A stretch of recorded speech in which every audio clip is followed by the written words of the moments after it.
Hi, I'm Jimmy Yee. I play Appa in Kim's Convenience, and you're watching Eclectic Arts.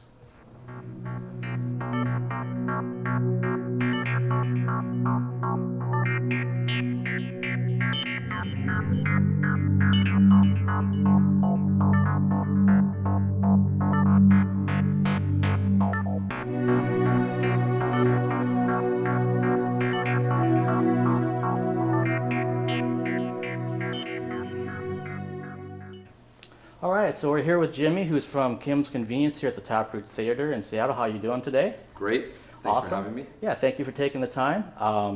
As I was mentioning earlier, I'm somebody that came and reviewed the show back in May during the kind of opening night weekend, I'll say. And then I loved it so much that I started looking into the TV show and everything else. Yeah. And so can you tell people a little bit that aren't familiar with Kim's Convenience, what is the story about for the play? Sure. The story is about a store owner, a convenience store owner who is an immigrant and who's been in Canada for over 30 years. His English is very so-so, but he has an estranged relationship with his son. His daughter's still around, and now he's kind of getting to the point of he's getting close to retirement, and he gets an offer from one of the realtors that he knows in town, and it gets him thinking, what is my legacy, and what have I done for all these years, and what am I going to leave for my children? And so I think it puts him in a real weird zone, and this play takes place in one day, actually. And so that sort of sets the plot in motion, and how he comes to, I guess, comes to terms with himself, with his kids, and just learning to adapt. I think there's an incredible journey just within that one day. Mm-hmm. Yeah.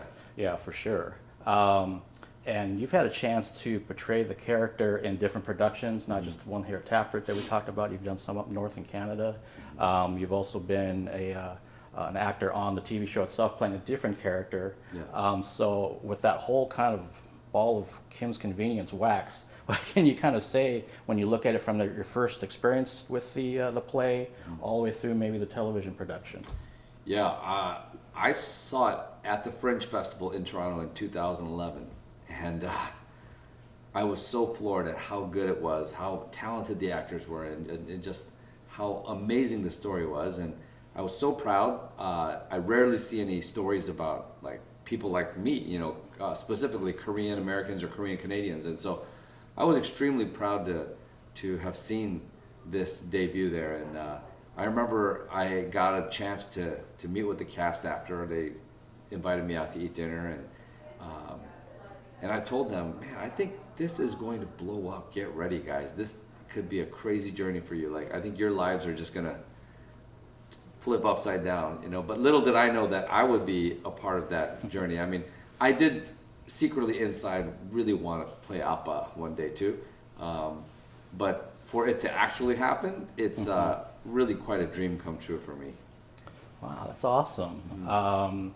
When you were first cast as Appa in a production, I assume that was one that was up north in Canada, did you try to bring your own spin on the character and try to stay away from what Paul does, or did you kind of do a mix of both? Yeah, it was tough because I had seen Paul do it twice, and it was so good and so ingrained in my memory that I had to think, how can I do this different? But I think just the fact that we look very different helps, and I was able to kind of draw from different people in my life, namely like not my dad. My dad is kind of a little bit more elegant, I would say.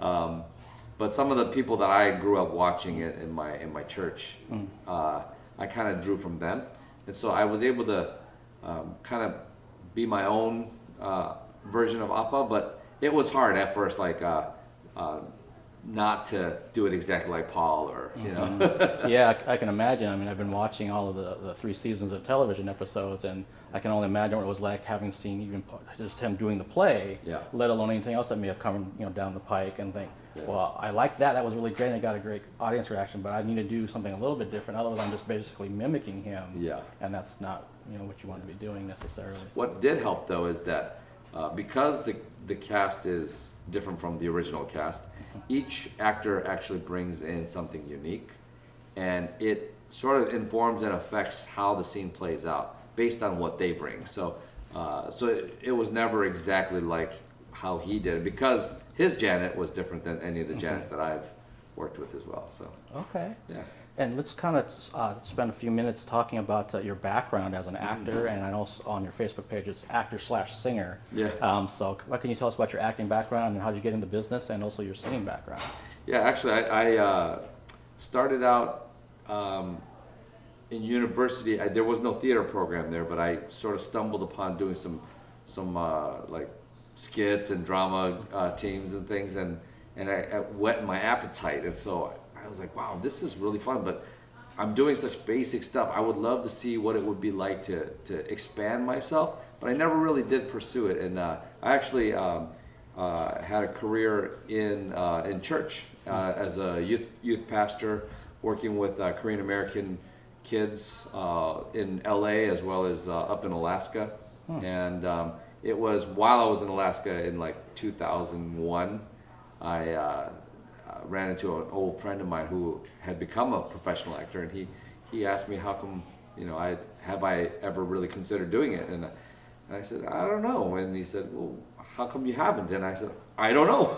And so it sort of got me thinking. I said, why not give it a try, take a class or something? And so I took a class at the university there, and then I caught the bug, and the rest is history. And I moved out to Vancouver and pursued a career in acting. Wow, okay. Yeah. What about your singing background? I just grew up singing in church. Okay. So no formal lessons or anything like that, but I think just the repetition of singing all the time helped me do that. And I started just doing a lot of community theater, and namely a lot of musical theater. And because it was community theater, I was able to get a lot of bigger roles. And so it kind of was like taking class for free. Yeah. All right. When you think about the character of Appa, is there a part of it that resonates with you and your own background? You kind of touched on it a little bit, that like your dad was maybe more elegant than the character of Appa, but are there things that you're like, oh, that reminds me of this, that, or the other thing? For sure. I think that whole generation resonates so much with me. I mean, there's so much about that generation that is so typical across the board that every second generation kid who grew up under that can relate to that, and they've seen it all, and so it's very familiar. And so when I see how Appa is, I totally get what he's thinking, what he's trying to do, and I see his limitations. But what blows me away about this play is that Ince kind of takes the cap off and says, hey, this guy can change, and I guess for most of my life, I just always thought that generation was kind of stubborn. They don't change, or they don't adapt to things. And so I just thought it was really interesting how he used this character and gives a lot of hope to audience members when they come. They can identify, even though he's Korean, they identify with like the universal themes of family and parenting and love. Right. Yeah. Right, for sure. I know for myself, I have to go back 3 generations to my grandparents who were immigrants that didn't speak the language and didn't speak broken English and that kind of thing. So I know when I saw the play, there's definitely things that made me laugh, and it didn't matter that I'm Japanese. Right, It's like, yeah. no, these are universal themes about that you're going to do this, you're going to do this, and that you respect your elders, and whatever your hopes and dreams may not align with what they think they want for you.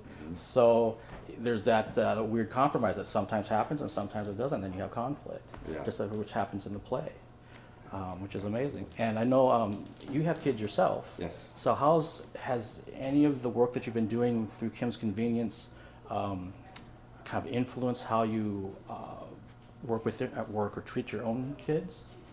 I don't know that it I guess I feel like I've already been doing a lot of the parenting a certain way even before doing Kim's, but I just draw a lot from my own life of being a dad.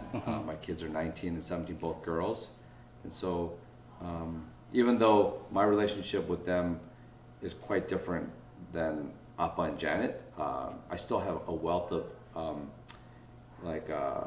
things that I can draw from that connect emotionally in my scenes. Okay.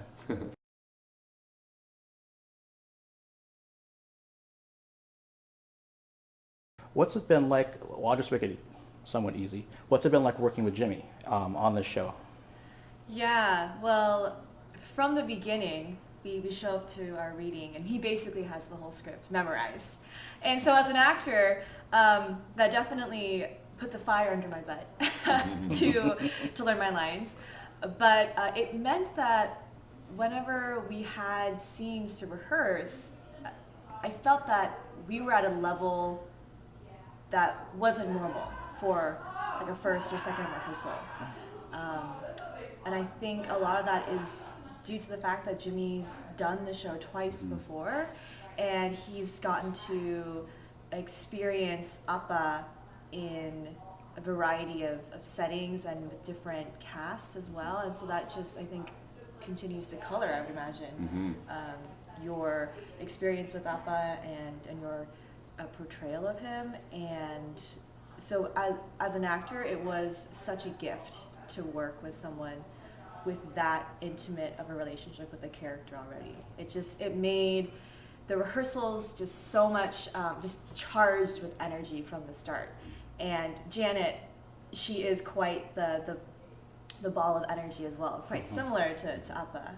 And so it just really helped start that off from the beginning. Okay.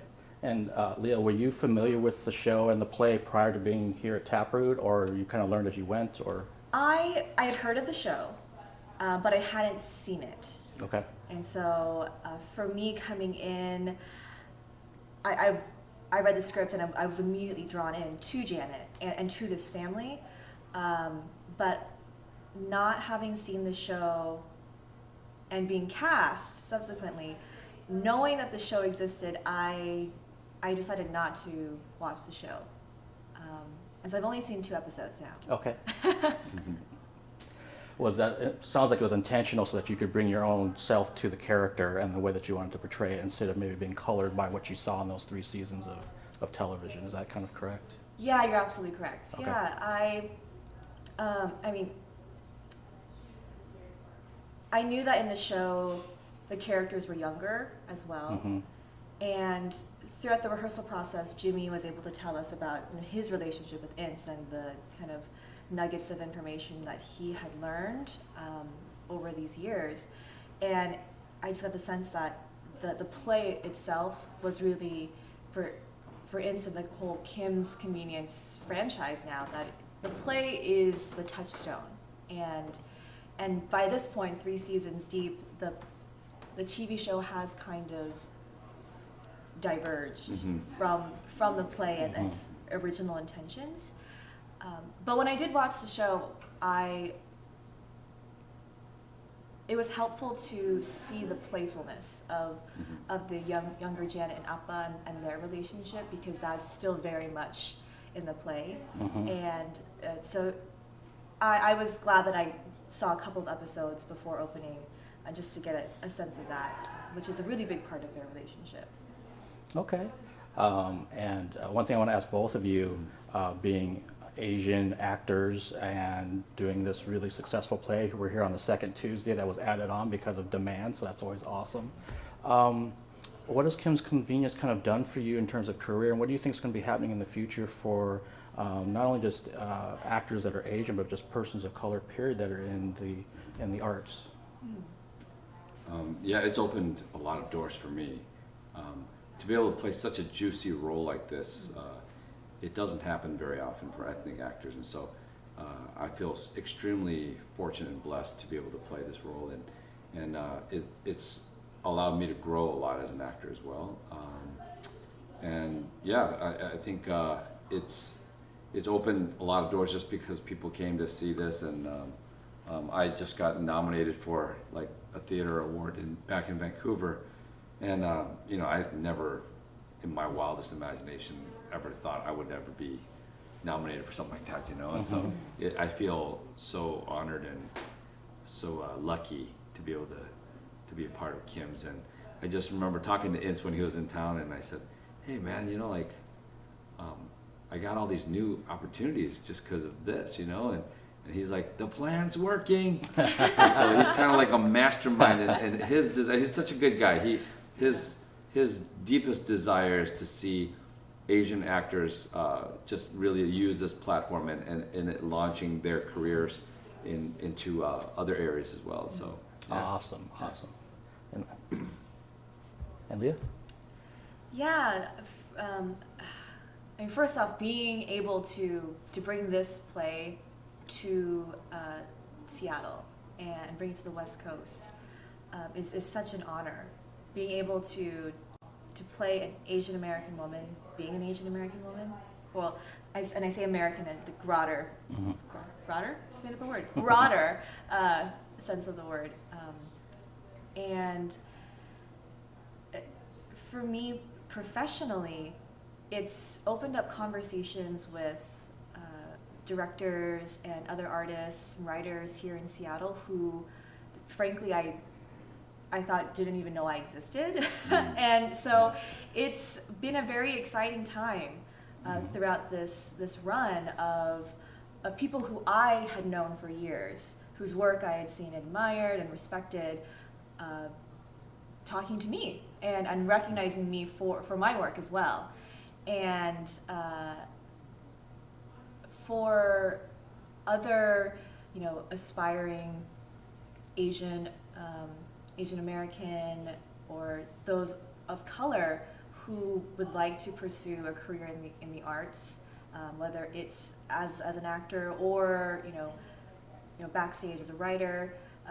There are so many different ways to be involved in creating stories and telling stories, and so I hope that people being able to see someone tell a story and tell their story, as in me, being able to tell a piece of my story through Kim's Convenience, that they'll feel empowered to go forth and create their own. Awesome. Well, thank you so much for taking the time. I know you guys have to get ready for the show, so I'll be hanging around, standing somewhere upstairs to see it again, because Awesome. I didn't want to leave. So again, thank you for taking the time, and I really appreciate it. Yeah, Great. thanks a lot. Thank you so Awesome. much.